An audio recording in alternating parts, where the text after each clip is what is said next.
that the Bible avoided that you can find in most of the other religions. Medical errors that were avoided in the Bible: bizarre prescriptions. You will find in many religions around the world, many of the ancient religions around the world, they had weird, like if you were sick or you often have like weird prescriptions that if you do this and this, and it usually had nothing to do with medicine. It usually had nothing to do with medicine, right? Like ritualistic rites to heal you of X or Y and things like that. You don't find any of that in the Bible, right? The Bible, the only prescription that the Bible gives for people that are ill outside of doctors is pray for them, right? Pray over your sick. But there is no, jump on one leg and turn around 5 times, and right? You will find a lot of that in a lot of religions. We avoided that. Believe it or not, the Bible avoids attributing all diseases to demons. Some of us Christians have not avoided this mistake. I used to belong to a church where everything was the devil. Everything was the devil. Like you would stub your toe on the corner of the bench, and it was the devil that made me do it. Right? The Bible is very clear that that's not the case. That all illnesses do not come from the devil or from demons, right? Jesus himself specified this when they asked him about the blind man, and they asked who sinned, him or his fathers? Like who was in the wrong, him or his father? And he's like, nobody did. That's not caused by sin or demon. That the illness is there so that God may glorify himself in that illness. So the Bible avoids attributing all diseases to demons or spiritual causes. You will find that a lot of the ancient religions, everything was the spirit. Everything was spiritual. Everything like the material was only a reflection of the spiritual. We avoid in the Bible magical control of diseases, right? Like there is in the voodoo religion that I used to belong to, there is this tradition where you prepare a bracelet for children with a small black hand, and that bracelet is prepared in a specific way, and that bracelet is supposed to keep the child healthy during his childhood. You don't find any of that in the Bible. You find a lot of that in many, many, many religions across, many of the old ancient religions across the world. You do not find strange alchemy in the Bible where you're being prescribed to drink strange concoctions that promise to give you, special capabilities or skills or anything like that. You will find a lot of that in a lot of the Hindu religion has a lot of that, a lot of remedies and like magical remedies and things like that. I'm talking about ancient religions. I'm not talking about current new things that are popping up that try to be. I'm talking about ancient religions because we're comparing them to the Bible. The Bible doesn't have any astrology as far as dictating your personality or your mood, or, if Venus is in retrograde, the Bible doesn't care. Right? We have a lot of that even today. Even today, there's a lot of people that wake up, and the first thing that they do in the morning is they wake up and they see that they grab the paper to read the horoscope, and when they read that Venus is in retrograde, it's like The Bible never fell into those errors. Astronomical errors. The Bible has a correct understanding of the moon and the sun. The Bible never say that the moon and the sun surround the earth. or anything like that. It says that they are placed in heaven, like hanging in heaven. And when you read the account of creation, you'll see that God said that they are described as hanging in heaven, which is important. The Bible never we avoided the deification of the natural universe, right? So we don't have Jupiter, Mars, Venus as gods or anything like that, right? Like we understand those are heavenly bodies. They're not spiritual beings of any kind or anything like that. I just mentioned the Greek gods, the Greek ancient gods, Venus, Jupiter, Mars, all of those. So we avoided any of that. You will not find the Bible attributing celestial bodies the power of entities, right? We do see celestial bodies in the Bible, but they're never a person or a thing, right? We see the star, but the star is always the star of Bethlehem. The star is never, right? The angel comes down and speaks, but the star is still in the heaven when the angel is speaking to the person, right? So the Bible never does the deification of the natural universe. The Bible never makes the mistake of the flat earth. The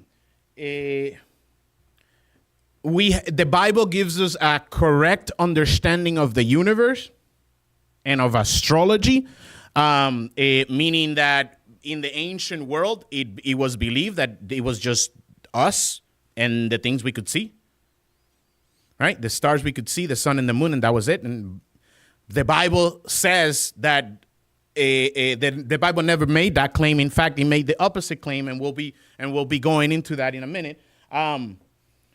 The Bible never limited the number of stars. So, like I said, we used to believe before the year 1608, when the telescope was made, we believed that all the stars that existed were just the stars that we could see. And in fact, there was somebody that counted them all and said there was about 1,000 stars. I'll be coming back to this in a moment. The Bible has the geocentricity. They didn't commit the geocentricity of other religions where everything surrounds the earth. The Bible doesn't make that mistake.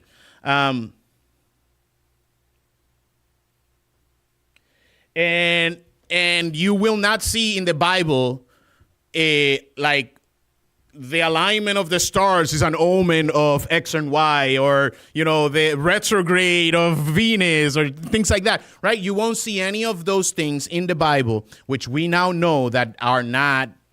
They don't do anything to us, right? Like, and then. Lastly, errors that we avoided was about earth science. We avoided the belief in a living earth, right? A lot of the old religions believe that earth was an actual living being. Many of them called it Gaia. Right? Some of them call them Gaia, some of them call them other ways. But the belief was that the earth itself was alive and like a living entity that had feelings and emotions and all that kinds of things. The Bible never makes that claim, because the Bible makes the claim that God created the earth. The Bible we do not deific.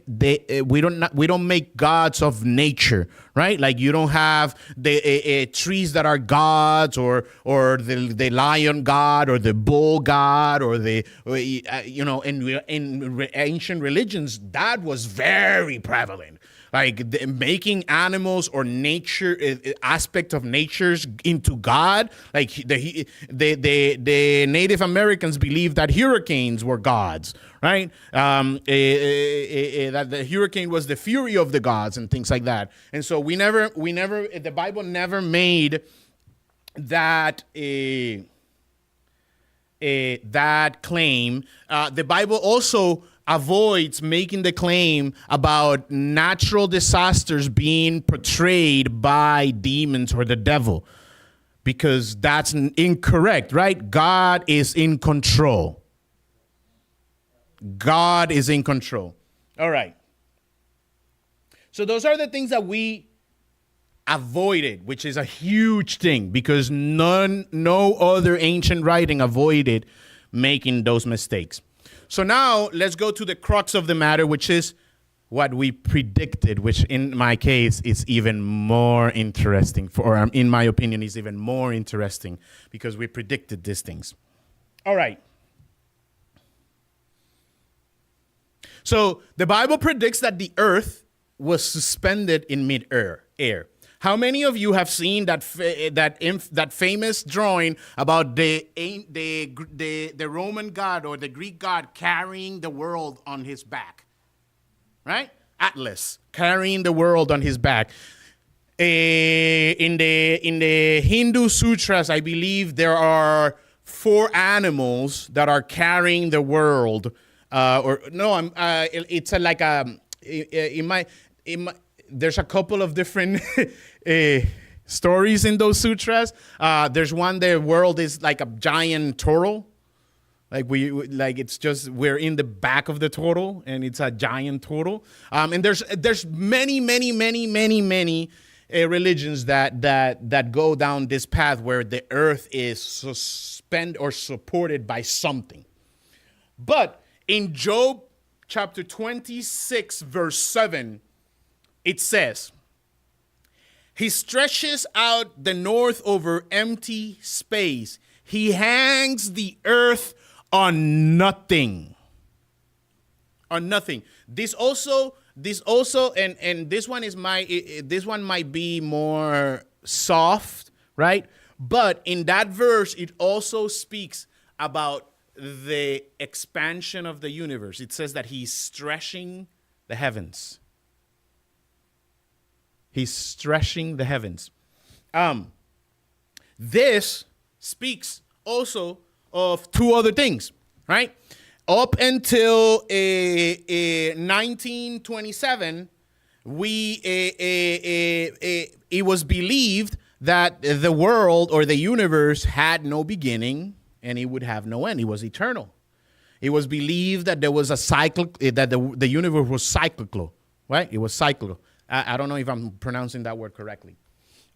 It wasn't until 1927 when the Big Bang Theory is brought forth and we start getting more and more discoveries about the universe, and we start getting more and more powerful telescopes, and we're able to see into the center of the universe, and then the Big Bang Theory becomes almost impossible to refute, and now scientists have to content with the knowledge that there was a beginning. And because there was a beginning, there will also be an end. There will also be an end, right? So Genesis 1:1 says, in the beginning, God created the heavens and the earth. Beginning. We have a beginning, right? And then throughout the Bible, we see multiple places where God says the heaven and the earth, it will pass, but my words will last forever. My words are eternal. And I'm paraphrasing because you find it in many different aspects, but we have many places where God tells us this world is going to end. This world is only temporary. It will not last forever, but your soul will last forever. All right. So I mentioned before how before the invention of the telescope in 1608, we thought that there was about 1,000 stars. Well, the Bible didn't make that mistake, but not only that, they made the other claim. The Bible claims in Jeremiah 32:22, as the hosts of heaven cannot be numbered, nor the sands of the sea measured. So when the scientific world thought that the 1,000 stars that you can see are the ones that exist, the Bible was saying, hey, there's so much more that you can't see yet. There's so much that they cannot be numbered. And we now know that we cannot number all the stars. we are around a 200 billion and still going, and will not be able to name them all or number them all. Okay. We have the Bible avoids the mistake of the flat earth, but not only avoids the mistake of the flat earth, but it gives us the right shape of the world. In Isaiah 40:22, it is he who sits above the circle of the earth. That word that was used, that Hebrew word used, it can be translated circle or sphere.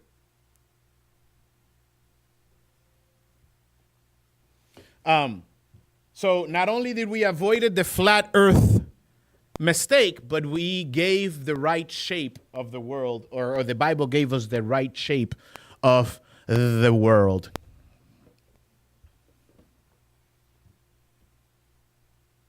The Israelites were forbidden to eat from eating the flesh of animals that had died of their own natural causes.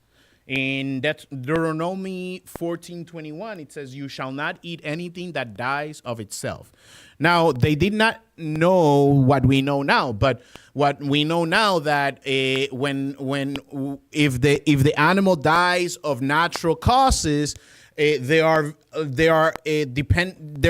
a high possibility that there was something wrong with the animal, and you don't want to be eating that, because if there was like an infection or a bacteria that is still present in the flesh of the animal, you can then become sick from eating that animal. We understand that now, but back then we didn't necessarily know all of that. But God knew that, and so he gave the prescription to his people. The Bible prescribes for us to quarantine contagious diseases. No other religious book it gives us this prescription. In Leviticus 13, verses 45 and 46, it says, "Now the leopard on whom the sore is, his clothes shall be torn and his head bare, so that you can see that they have active sores. And he shall cover his mustache and cry, 'Unclean, unclean.' He shall be unclean. All the days he has the sore, he shall be unclean. He is unclean, and he shall dwell alone. His habitation shall be outside of the camp." When the Black Plague was going around and killing thousands and thousands and thousands, the people that were the least affected, you know who they were? The Jewish people. Because the Jewish people were already in the habit of quarantining the sick, so that the rest of the population would not get sick. There was other things involved in there. There's also the prescription of hygiene in the Bible, and thanks to those two things combined, the Jewish people almost suffered no casualties when you compare them to the rest of the world during the Black Plague or the bubonic plague, however you want to call it.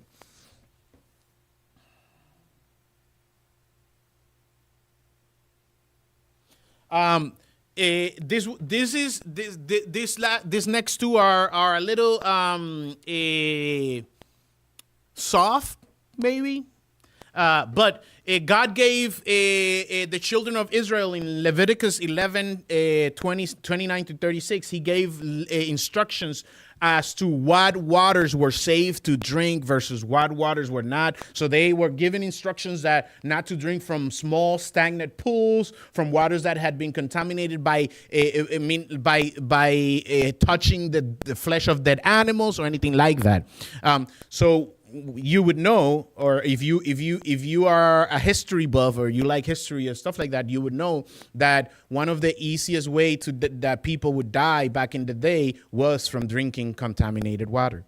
In fact, many people would drink alcoholic beverages. Like in England, it was more common for people to drink wine, or like watered down wine or watered down beer, than to drink water, because the beer went through a process that killed all the bacteria, but drinking the water, you could get sick. And so God knew all of these things, and so He gave the prescription in the Bible. Nowhere else in holy writings can you see this prescription.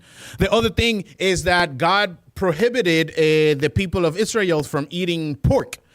We now know through scientific discoveries that an open flame, cooking a pork over an open flame, is not enough to kill some of the bacteria that can be found in the pork. And we now know that there are ways for you to mitigate with technology, right? We have the technology that we can mitigate those dangers, but back then there was none of that technology. So God said, "Don't touch the pork." And modern medicine agrees that was a good decision back then, because eating pork back then was dangerous. Hygienic regulations in Deuteronomy 23, verses 12 and 13. Also, you shall have a place outside the camp where you may go out, and you shall have an implement among your equipment. And when you sit down outside, you shall dig with it, and turn and cover your refuse.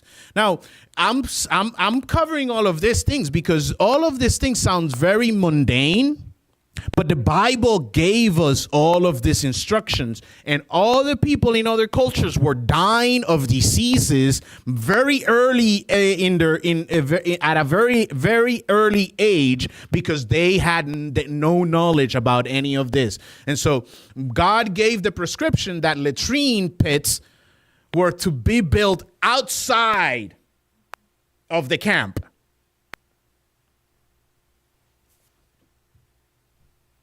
This one was an interesting one. So in Genesis 17, verse 12, he who is 8 days old among you shall be circumcised, every male child in your generations. Have you ever asked or questioned why on the 8th day? What's up with the 8th? It's not like the 8 has a very big role in symbology around in the Bible. You don't find a lot of 8s in the Bible.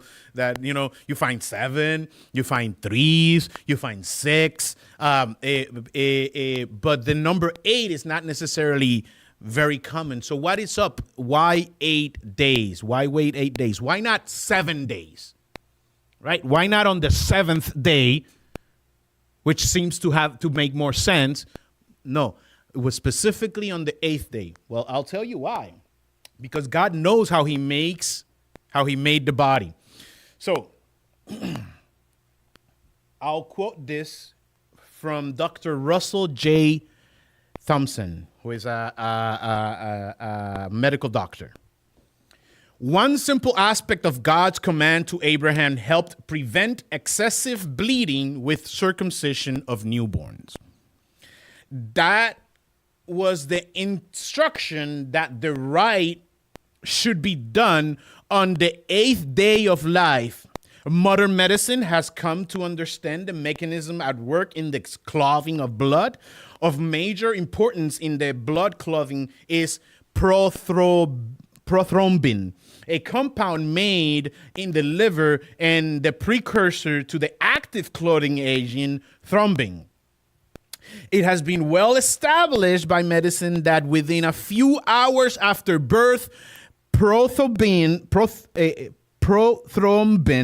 becomes relatively depleted and does not become replenished by the infant's liver until about the 8th day of life.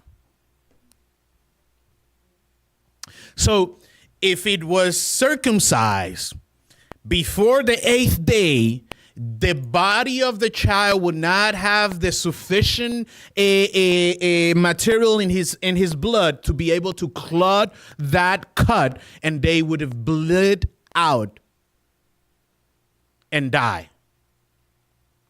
They didn't know this. They didn't know about Throbin and Pro-Throbin or whatever they're called, but God knew it. So God gave them the instructions on the 8th day, do this. I'm trying to paint a picture here. I'm hoping that you guys are seeing the picture, because I'm making the argument that there is a creator. There's a design, therefore there has to be a designer.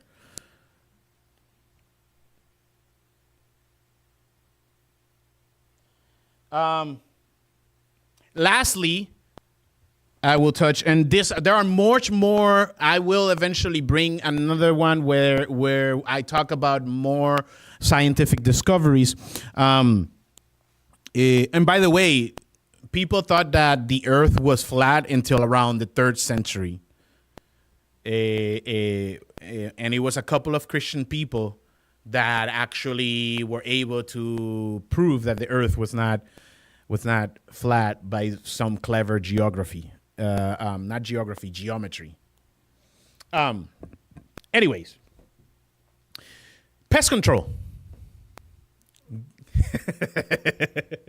God gave us a method for pest control. If you read on Leviticus 25 verses 1 to 24, you will see that God gave us orders as to how we were to farm the land. And God said, you will farm the land for 6 years.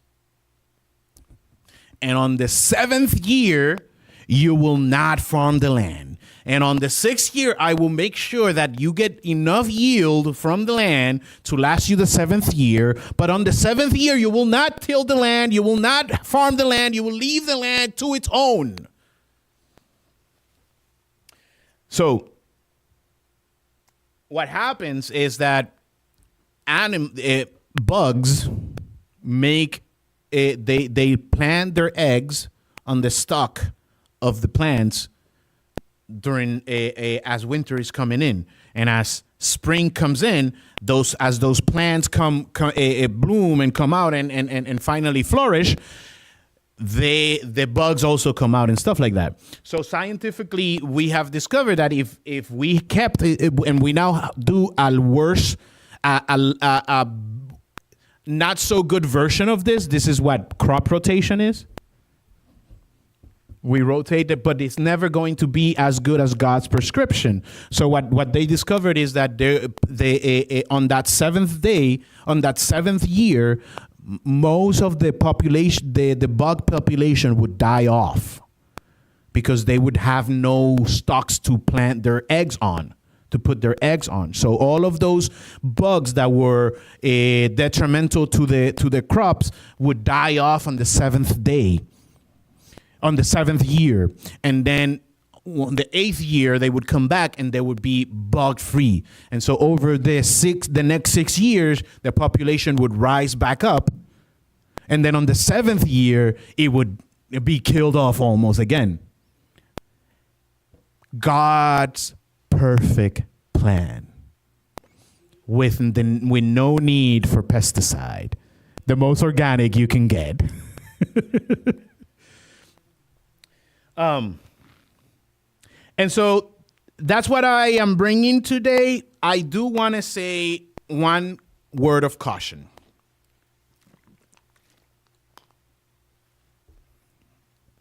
The Bible does predict scientific discoveries, but we have to also be careful not to try to stretch that out to the obscene, right? I have heard some people trying to argue that the Bible predicts things like computer coding and things like that. I don't know how you get to that, but I don't see that in the Bible, and I've looked for it, because if it did, it would be so amazing. But unless you want to say that God predated computer coding with our DNA, I will accept that. But the Bible does not predict computer coding or some of the more obscene things that some people claim. It does, and it is important that we don't make false claims, because those false claims are the only ones that see the light of day. I can say 1,000 truth right now, and the 1,001 is a lie, and that's the one that they will clip from the video, and that's the one that will go viral. And it doesn't matter that I did the 1,000 truth before. The only thing I will be known for is the one lie. And so we have to be very careful when we take a look at these things, and when we make claims that the Bible makes scientific predictions, that we actually know what we're talking about, and we're not just repeating something that somebody said and we did not make any effort to collaborate what was said. All right? That is it for me today. I hope that you guys were edified by the word today. Pastor, should I close us in prayer? Okay. So with that, we are going to spend a few minutes in prayer around the altar. Thank you for everybody joining us in through the live stream. Give us make a comment in the comments. Let us know how what you thought about what was said, and God bless you all. So spend some time.